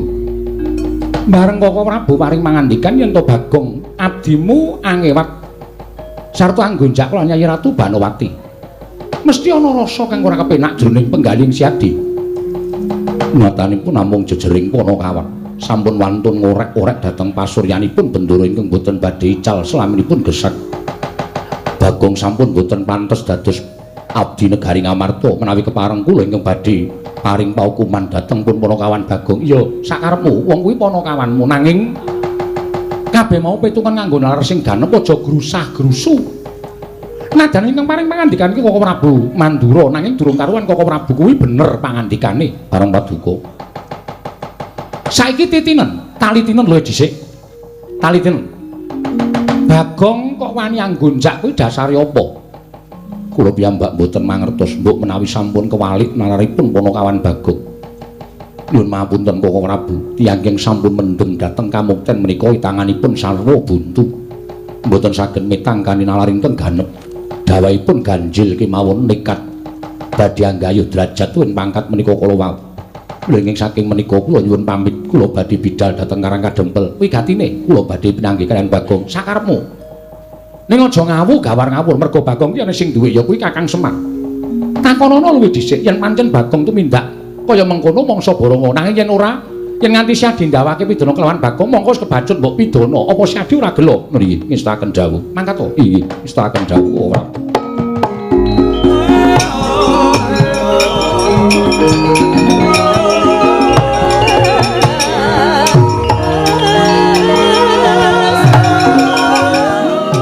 Wilujeng Ndara, iya Kakang Semar.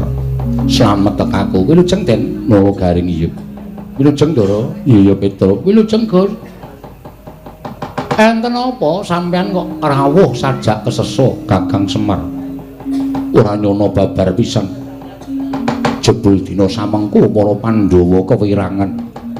Wiranging para Pandhawa disababake saka pokal gawene. Ya kuwi anakmu ingkang nerak pacak ngrajang perbatang. Sing lar saka unggah-ungguh sarta tata krama. Ing atase amung derajating Panakawan. Ing atase amung derajating Ceplik. Kowe kuwi mung batur, lha kok dadi anakmu ora mbok kandhani. Mangke riyen to. Mangke riyen anak kula enten apa kok mboten kula kandhani niku sampeyan mara-mara terus nesoni kalih Semar niku. Koko Prabu Mandura paring dawuh yen to dina samengko Bagong wis memirang kelawan para Pandhawa. Wani gonjak kelawan garwa Ngastina. Ya kuwi Kakang Mbok Ayu Banowati. Yen kowe ora iso ngandhani anakmu, aku ingkang bakal ngandhani Bagong Semar.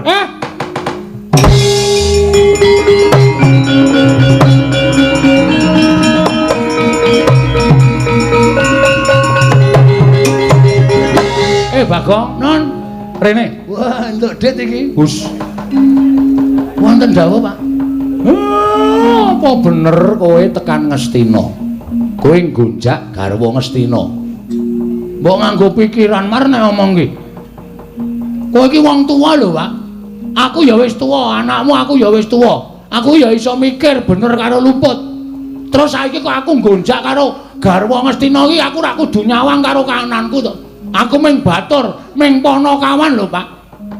Ora sandadak selak Bagong. Yen bapakmu ora iso ngandhani karo kowe, aku ingkang bakal ngandhani karo Panakawan Bagong. Ewadene kowe ora kena dikandhani gunane apa Janaka duwe Panakawan. Ingkang mung bakal memirang kelawan Arjuna. Kowe ngaku apa ora? Mbok modar nek kula duwe tumindak sing kaya ngoten. Sing paring pangandikan Koko Prabu Mandura, apa Koko Prabu Baladewa. Wani paring pangandikan ing ora ana nyatane. Rasa dadak kowe kumbe rasa dadak kowe selak. Aku ora sudi duwe Panakawan kaya cedhapuramu. Kowe ora minggat saka papan ngarep aku kene, tak longgo parung wadukmu tekaning pati. Truk, rang aku pamit jare.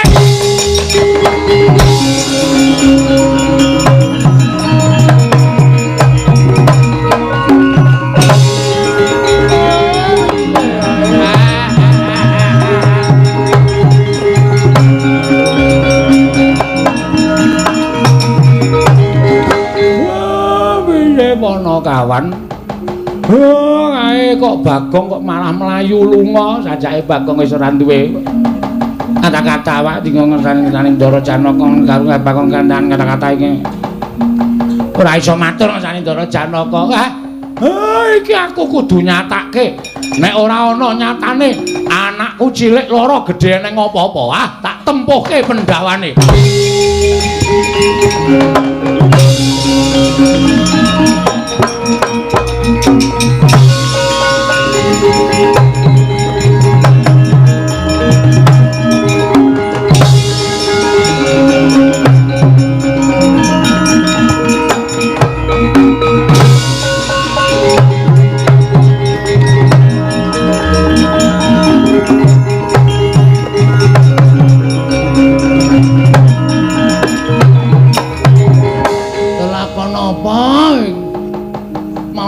Seneng gara-gara apa mergo aku iki gara-gara ngawur ngopo ya kok dadi malah aku ketiban lara anu kelakon sing kaya ngene iki walah Semar aku ora tumindak dosa Pak reng aku ya ora tumindak sing elek ning Ndara Janaka sajake wis duka tenan ya aku ora memper wong Ndara Janaka karo Dewi Banowati iki ana hubungan sing ora dingerteni karo sapa-sapa ning aku ngerti.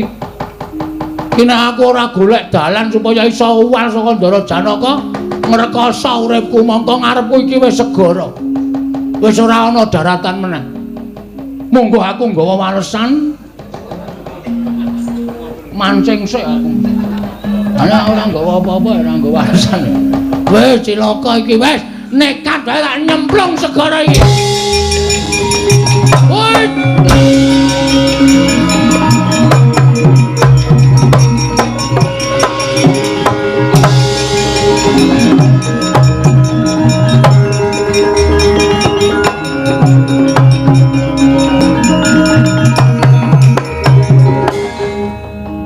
pancen kowe wis ngakoni keluputanmu Bagong. Ikhlas karo nyawamu tak dongake muga-muga nggonmu mati iki mau tinampa dening panguwasaning Dat Kamurwengdat. Nyaur karo keluputanmu kuwi Panakawan Bagong.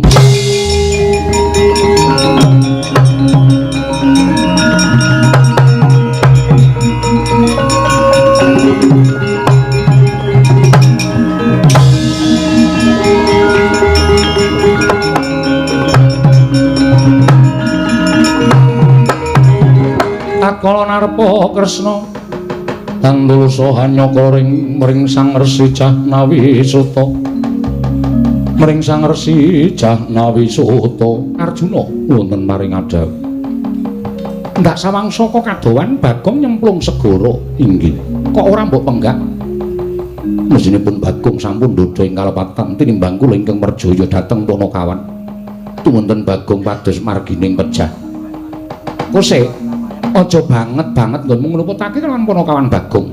Saka pangrasanipun Kakang luwih becik lamun siadi lan pun Kakang lumarap ing negara Ngastina. Nanjeke kelawan Yayi Ratu Banowati apa pancen para nyata Bagong tumindak ingkang ora prayoga.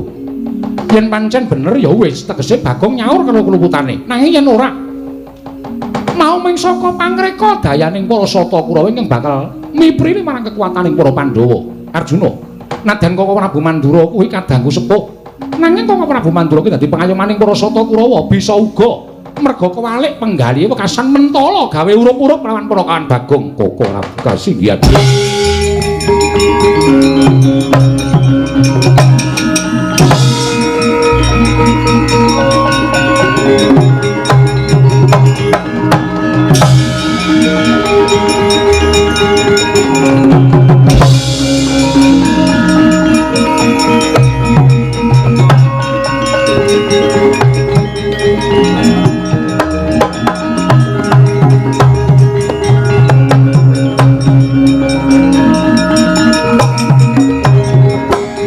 Bumi kuncing langit kelap-kelap katon ler kincanging risang mawe gandrung sabaran katulu wukir moyak mayik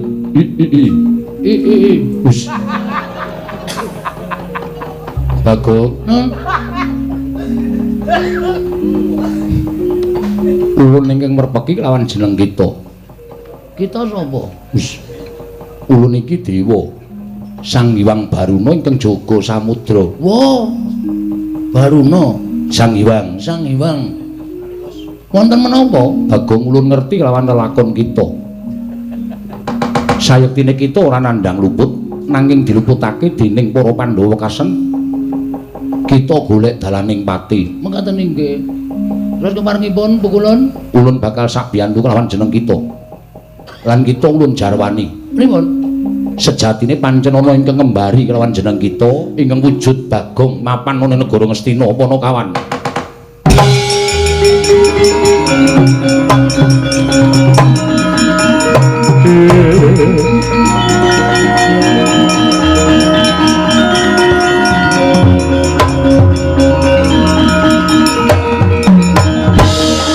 Marena smobang wangaruna katinetrane nganggo rapo sabdaning kukiloring kanigara sageter kene donganing konglir wuwu sing pini panca ing strayali binatang panusmaning jajanan sukertaning bawana dadi enten menungsa sing memba kaya kula. Iya pancen bener. Wah ya keparat niki nek kula ora membersihkan nama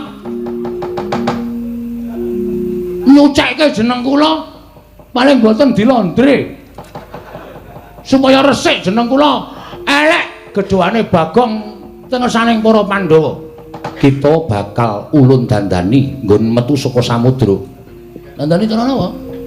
Kita manut karo panjenengan ulun. Oh nggih, ngestakaken dawuh supaya aja nganti kawistara. Kita nyaket ana negara Ngastina. Mengko yen ana wong kang njaluk tulung supaya kita mateni sarta ngrangket Bagong kang mapan ana negara Ngastina. Kita nyaguwana. Oh nggih, dadi jalaran kita ketemu kelawan Bagong ing mapan negara Ngastina. Sendika ngestakaken dawuh pukulun.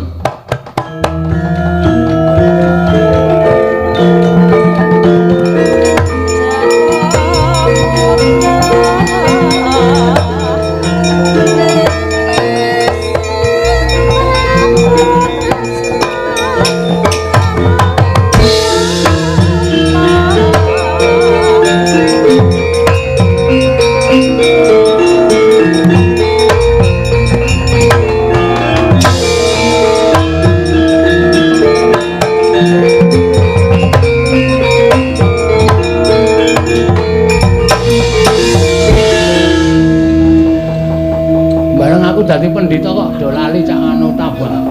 None none none none.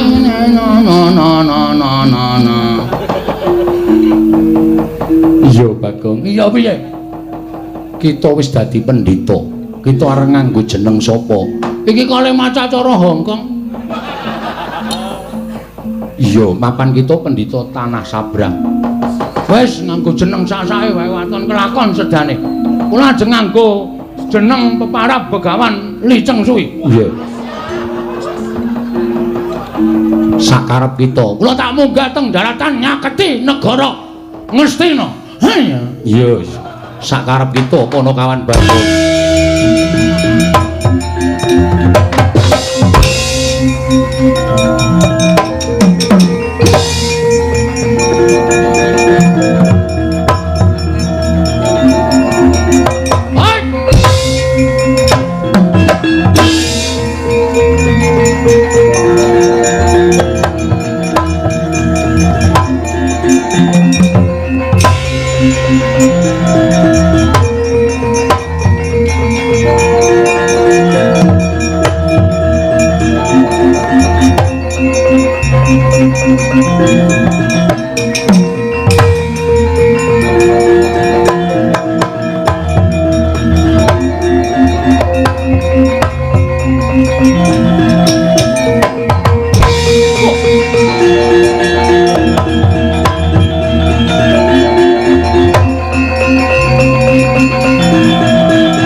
Kanjeng langit kelap-lapaton lir kincanging risang mawe gandrung jagat dewa Bathara Janaka wonten dawuh ngandel apa ora lah kok iki ingkang lenggah ning kepungkuraning Yayi Ratu Banowati iki ora pangling ya mung sandhangane wujuding piyayi luhur nanging rupane rak Bagong to wong edan katone mau nyemplung segara lah kok wis mapan ning negara Ngastina Bagong wong kang kaya kowe kang ora ngerti marang tata krama.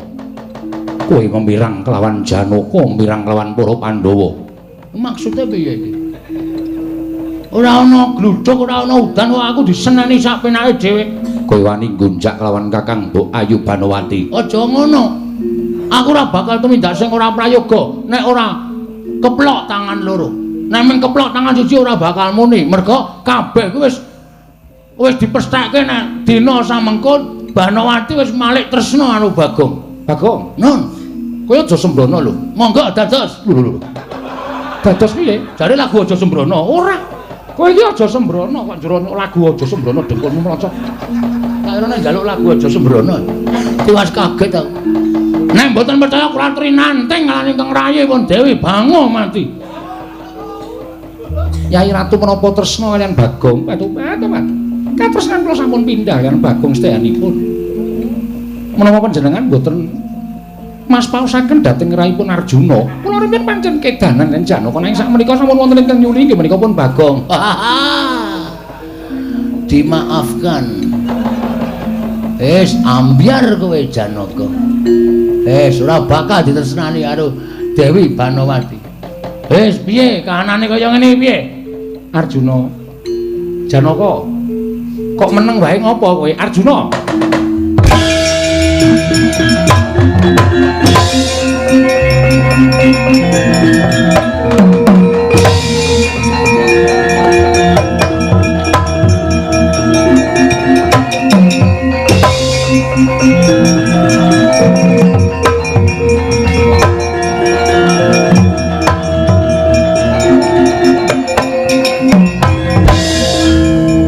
Bareng Yayi Ratu Banowati paring pangandikan nek ora tresna karo Janaka meneh kok njur ngengel kaya ngono lho.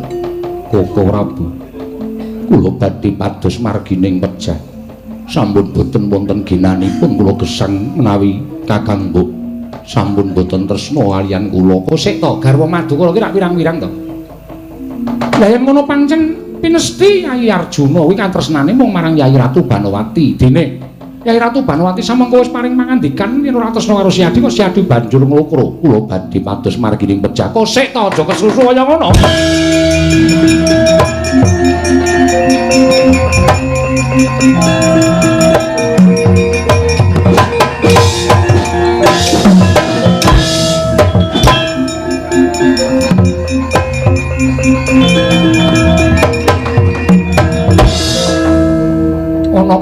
buta kok sandangane kaya ngene iki.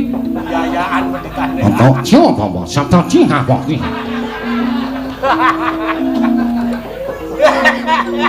Iki basa ngendi? Takon karo aku kowe. Lha dhisik ngaku sapa kowe? Nalindra Ndarawati Prabu Kresna. Ngerti karo aku. Ngerti wae kowe kula kelino ning koran. Us. Kowe sapa? Pandhita Klyang Kapur Kanginan. Tiba saka tanah Kamboja. Begawan liceng suwi. Edan, ora edan serius iki. Ngopo kok tekan kene? Nglakoni tapa ngrame, nutuhi kenthongan, nutuhi bong-bong. Tapa ngrame kok nutuhi kenthongan, ha ben gayeng. Jenenge tapa ngrame, tempolong-tempolong tak uncalke ben rame. Suwe-suwe konangan. Tapa ngrame kuwi ketulung marang sak pepadane urip. Nah, Maksudku seperti itu. lah iki wong aku butuh dibantu mbok kowe tulungono. Apa yang bisa saya lakukan? Ora tau kowe iki ngomong apa to? Apa sing iso tak lakonane? Ora paham iki. Ratu ra modern, Gus. Ora kok saya suwe-suwe aku kaya kenal suaramu to. Ah! Membabi buta. Babi buta. Iki saya ora cetha. Ngene bae ngene kowe, sasar dadaku kan gunung sing tanpa guna. Aku duwe mungsuh, saiki mapan ning Taman Negara Ngastina. Sapa musuhe? Jenenge Bagong. Nah iki. Kowe kira-kira iso mateni Bagong sing nang Ngastina apa ora? Lho. Aja ameng Bagong, sentir wae mati mungsuh. Naming Bagong sepira kekuatane? Yen pancen bisa matenono, Minggir drajange dewan.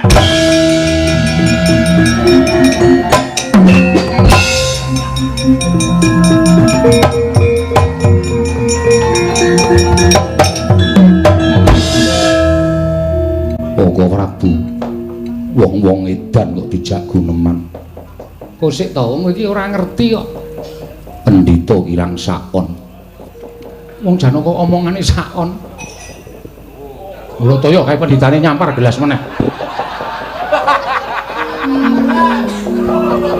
Rumangsaku kok wis ping pindul. Nanging boten wonten ingkang pecah. Lho kuwi urusane seksi konsumsi kok dadak urusan karo pecah bar.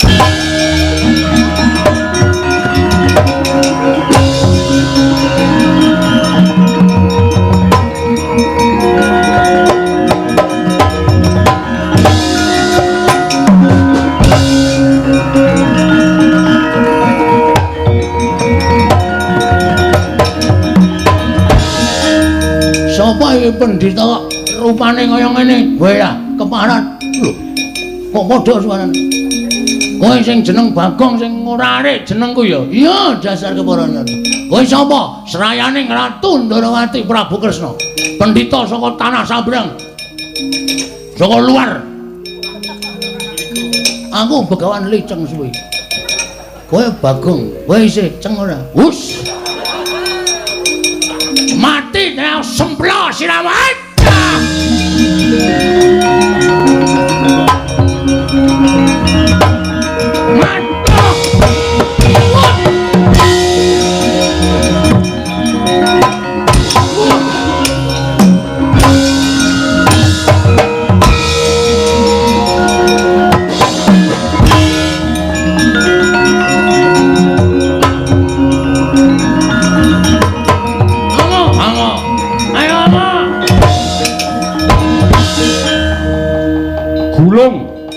Sang Begawan liceng sumrah Kilurah Bagong. Sanika semanten ical wujuding Sang Pinandhita babar dan wujud Kilurah Bagong. Wondene Bagong kemapan wonten negaring Ngastina. Babar garwane Kilurah Bagong nenggih Nyai Boginem.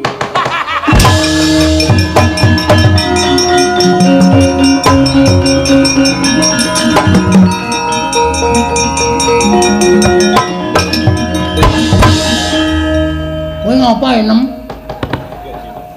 Panjen kula sejo, panjen tak jarang. Lho wis ora kuat ngrasake sampean. Sampeyan iku wong lanang ora tau ngurusi kulawarga. Saben dina ming dem-deman. Saben dina ming dolanan wong wedok. Nah iki. Kula niku nganti kena apa ta entuke sampeyan niku mabuk-mabukan teng omah ngejak kancane pirang-pirang nek ampun terus diglangsar do muka-muka kaya niku sing ngresiki niku ati kula. Mula panjenengan kula sengaja kaya ngeten iki men sampeyan niku entuk paukuman saka negara Ngastina utawa negara Ngamarta. Ati kula. Sampeyan iso insaf mboten? Sampeyan iso eling mboten? Nyamane mboten iso insaf. Kula omah bali teng Yam. Aku jare ngapura ya Yam. Oh.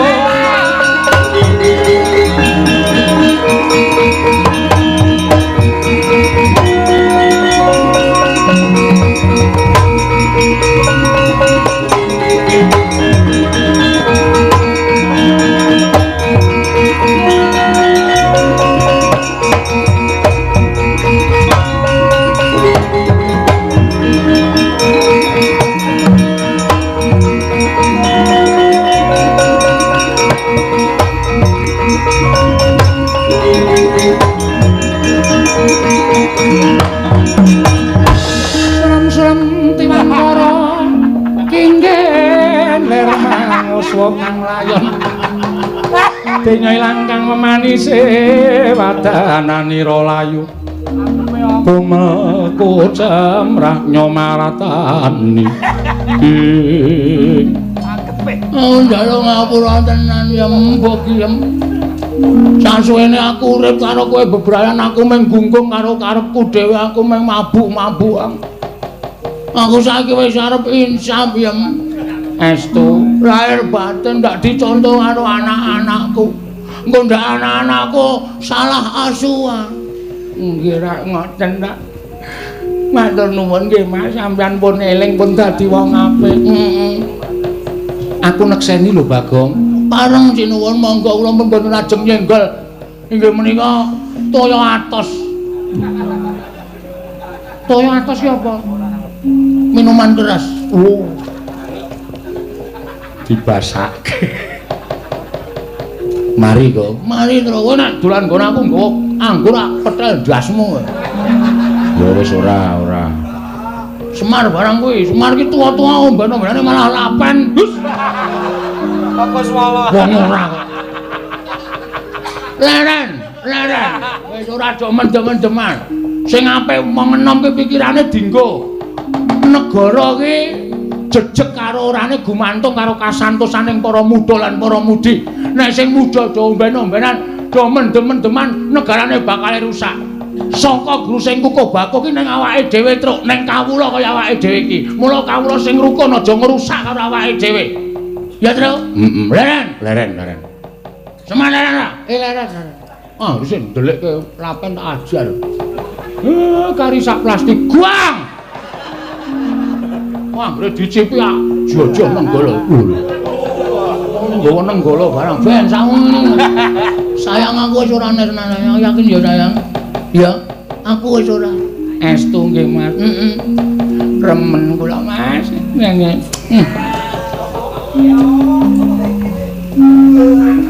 Lambemu gomen. Nggih.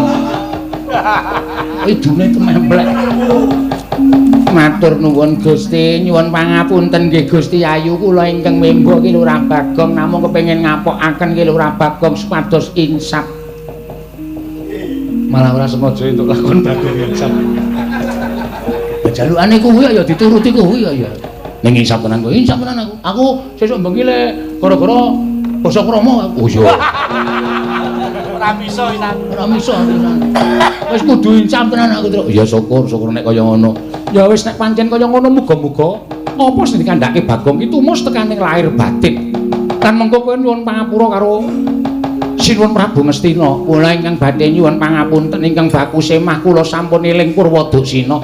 Sampun boten badhe tumindak langkung-langkung mangke menawi semah kula menika kersa manembah anut kapercayanipun kula langkung tresna kaliyan semah kula. Muga-muga ngono kuwi yen bagi yen wis santai wae. Aku wis ora arep ngapa-ngapa tenan saiki.